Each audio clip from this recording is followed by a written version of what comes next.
जय हिंद दोस्तों, मैं हूं मेजर गौरव आर्य और आप देख रहे हैं मेजरली राइट।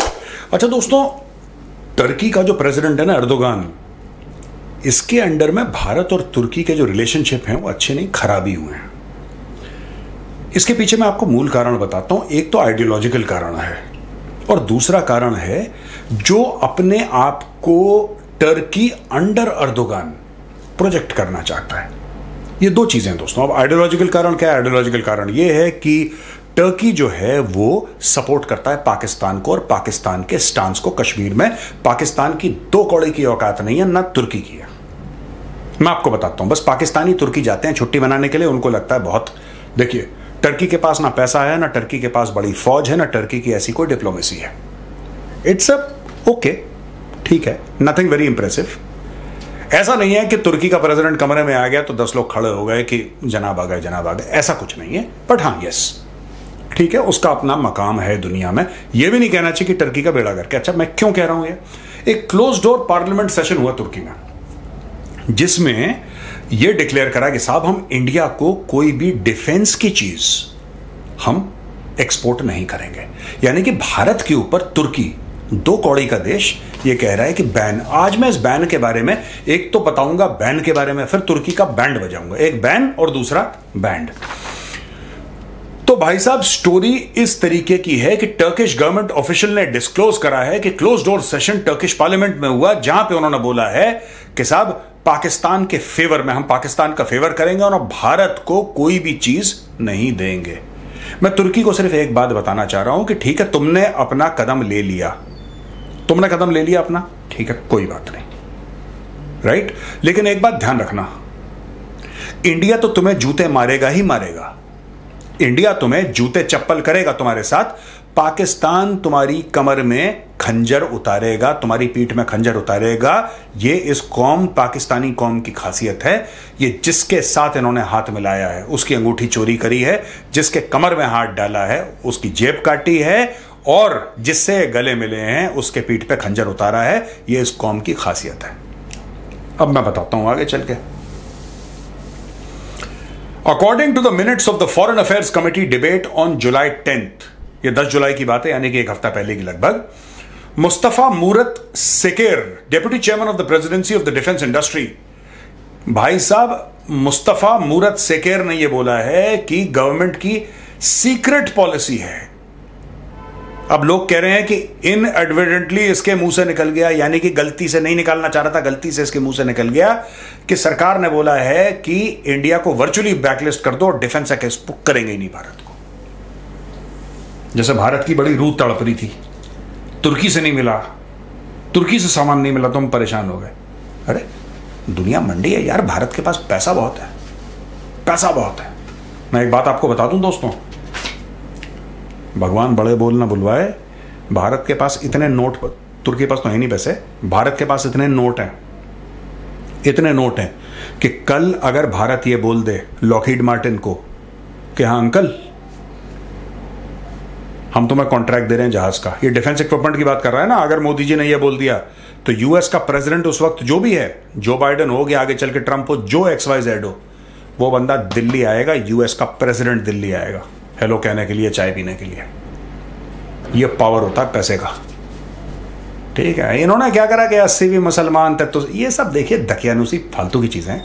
इसमें आइडियोलॉजिकल चीज बताता हूं मैं आपको। तुर्की का क्या मैटर है? तुर्की का दोस्तों ये मैटर है कि तुर्की अपने आप को, ये ऑटोमन एम्पायर वाला मामला ना, ये इनके दिमाग में कीड़ा चल रहा है और ये चाहता है कि अब ऑटोमन एम्पायर की कोई औकात तो है नहीं। मैं आपको साफ सीधी बात बताता हूं, और पिछली बार जो ऑटोमन एम्पायर के पीछे लात मारी थी वो भी इंडियंस ने मारी थी। हाइफा की कहानी आप जरूर जाके पढ़िएगा। Major Dalpat Singh, major Dalpat Singh Jodhpur lancers को लेके गए। जाहिर सी बात है, जोधपुर लांसर्स आइकॉनिक, आइकॉनिक। उनके पास भाले थे, तलवारें थी, इनके पास मशीन गन थी। ये तुर्क फौजों के पास, ये ऑटोमन एम्पायर उस समय राजा हुआ करता था वहां पे। और ये बात है फर्स्ट वर्ल्ड वॉर के आसपास की। जोधपुर लांसर्स ने चार्ज करा और पूरी की पूरी तुर्क फौज जो हाइफा में थी, उस पूरी तुर्क फौज को गुड नाइट बोल दिया था जोधपुर लांसर्स ने। Major Dalpat Singh from Jodhpur. ये उनका नाम का जो, जिसको कहते ना कि टेरर था जिसके नाम का, कि जोधपुर लांसर्स आ गए थर थर कांपते, यही आज ये मुंह फाड़ रहे हैं, इतिहास भूल गए। और वही हाइफा पोर्ट जो इजराइल में आज की तारीख में अदानी पोर्ट्स का जूल इन द क्राउन है। अब मैं आपको और चीज बताता हूं दोस्तों, ये नॉर्डिक मॉनिटर है। नॉर्डिक मॉनिटर ने यह बोला है कि प्रेसिडेंट अर्दोगान के क्लैंडस्टाइन यानी कि सीक्रेट पैरामिलिट्री ग्रुप है सदात, इसका फॉर्मर मिलिट्री चीफ एड था जिसका नाम था अदनान तनरीवर्दी। अदनान तनरीवर्दी ये बड़ा क्लोज था, खासुल खास था प्रेसिडेंट अर्दोगान का जो तुर्की का राष्ट्रपति है, और वो सदात करके एक ब्रिगेड थी, उसको एंटी इंडिया एक्टिविटीज में मुलव्विस पाया गया। जबकि भारत ने तुर्की के खिलाफ अभी तक कुछ करा नहीं है। India has never done anything against. इन्हीं को खुजली हो रही है रेडिकल इस्लाम की, इसी को खुजली है कि 80 मुसलमान तत्व से हम इंडिया को नुकसान कर लो, नुकसान कर लो, नुकसान गरीबों तुम भी कर लो। ये देखो, group recruited Syed Ghulam Nabi Fai, Kashmiri born individual. भाई साहब, ये वही गुलाम नबी फई है जब मोदी जी गए थे यूएस व्हाइट हाउस में जो बाइडेन और जिल बाइडेन से मिलने के लिए, तब बाहर कुछ खालिस्तानी थे जो हाय हल्ला कर रहे थे, खालिस्तानी।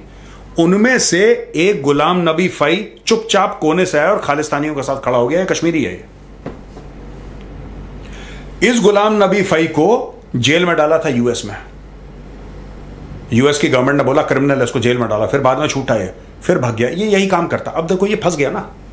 गुलाम नबी फई की भी बेचारा ये है कि एक, मैं बेचारा इसलिए कह रहा हूं इसको क्योंकि है तो सुअर, लेकिन मैं बेचारा इसलिए कह रहा हूं कि पहले पहले इसके अंदर बड़ा जोश खरोश कि मैं जिहाद फी सबीलिल्लाह, फिर बाद में फंस गया है आईएसआई के हाथों में।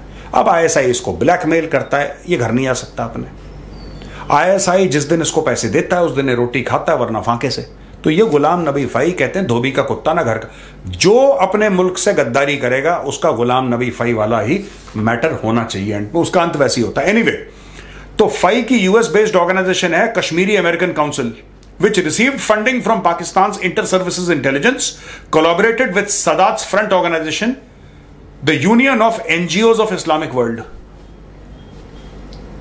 भाई साहब, union of NGOs of Islamic world, पूरे इस्लामिक वर्ल्ड में जो एनजीओज हैं उनका एक यूनियन है, उसका नाम है इस्लाम दुनियासी सिविल टोपलुम कुरुलुसारी बिरलिगी। ये क्या है? ये सिंपल सा नाम रखते हैं यार, छोटा सा।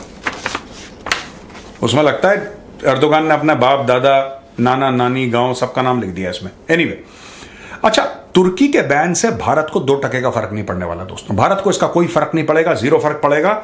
इंडिया ने वैसे भी एक नेवल डील होनी थी टर्की की डिफेंस कंपनी की। नेवल डील की वैल्यू थी $2 अरब। कितनी? $2 अरब। इंडिया ने पहले ही विड्रॉ कर लिया। इंडिया ने बोला इन सूरों के साथ हम काम नहीं करेंगे, इंडिया ने मना कर दिया। तो इससे चिढ़ के बारे में कि 80 मुसलमान तो 80 मुसलमान पाकिस्तान से मिलकर तुर्की अब लिव लिव कर रहा है, ठीक है ना। बट इंडिया पहले ही कैंसिल कर चुका था। नई दिल्ली मेक इन इंडिया पे फोकस कर रहा है और value of defence production in financial year 22-23 was 1,08,684 crore. ठीक है जी। तो ये पूरी की पूरी स्टोरी है। अब दोस्तों बात ये है कि एक अजरबैजान है, एक आर्मेनिया है, इनके बीच में लड़ाई चल रही है, ठीक है। इंडिया आर्मेनिया को सप्लाई कर रहा है और ये पाकिस्तान, ईरान, तुर्की, फुर्की जितने भी इस्लामिक दुनिया के लोग हैं, ये क्योंकि अजरबैजान, इनके decision he based on religion होते हैं। इनके साथ इनका बेड़ा गर्क क्यों होता है मैं आपको बताता हूं। पाकिस्तान का क्यों बेड़ा गर्क है? क्योंकि उन्होंने हर चीज में इस्लाम को घुसा रखा है। इस्लाम गुड यार, गुड, आप मुसलमान हैं, वेरी गुड। आप अपने घर के अंदर जो आपको नमाज पढ़नी है दिन में 10 बार 15 बार पढ़नी है, वो आपका मैटर है। पर आप सियासत में थोड़ा ना इस्लाम को घुसा दोगे। किसी भी देश को नहीं घुसाना चाहिए यार। वो देश हिंदू हो, मुसलमान हो, सिख, ईसाई हो, it does not matter. Politics, governance एक अलग चीज है, रिलीजन एक अलग चीज है। इन लोगों ने क्या करा है कि they have involved religion in every sphere of life and this is exactly what Turkey is doing. और यही चीज टर्की का बेड़ा गर्क करेगी। ये जो ऑटोमन एम्पायर को दोबारा जिंदा करने की कोशिश, जो दफन हो गया था, जिसको दफन कर दिया गया था। देखो, एम्पायर्स राइज, एम्पायर्स फॉल, कोई एम्पायर रिजरेक्ट नहीं होता। रोमन एम्पायर चला गया, कौन पूछ रहा है यार, कौन पूछ रहा है? चला गया। लोग सिर्फ इतिहास के पन्नों में पढ़ते हैं। तो ये एर्दोगान है, ये अपने खुद के देश को डैमेज कॉज कर रहा है। कोई बात नहीं भाई, हो सकता है इंडिया ने बोला कि $2 अरब हम आपसे कोई नेवल एसेट्स लेंगे $2 अरब के, बोला होगा। इंडिया ने कैंसिल डील कर दी। क्यों? इंडिया ऑस्ट्रेलिया को बोलेगा, यूके को बोलेगा, फ्रांस को बोलेगा, इटली को बोलेगा, जर्मनी को बोलेगा, यूएस को बोलेगा, रशिया को बोलेगा। भाई आपके पास हो सकता है टेक्नोलॉजी हो, मैं मना नहीं कर रहा। अब इंडिया आपसे खरीद रहा है, इसका मतलब आपके पास टेक्नोलॉजी है ना। मना कि आपके पास टेक्नोलॉजी है, पर इंडिया के पास डॉलर है यार। टेक्नोलॉजी बड़ी या dollar? Dollar will always Trump technology. In the sense कि मैं क्यों बोल रहा हूं, या तो आपके पास यूनिक टेक्नोलॉजी हो, in that case technology Trump's dollars. फिर टेक्नोलॉजी बड़ी हो गई, पैसा छोटा हो गया, क्योंकि आपके पास यूनिक है। वो यूनिक तो है नहीं यार। जो आपके पास माल है 25 लोग और बेच रहे हैं। इंडिया पैसा फेंकेगा, तमाशा देखेगा।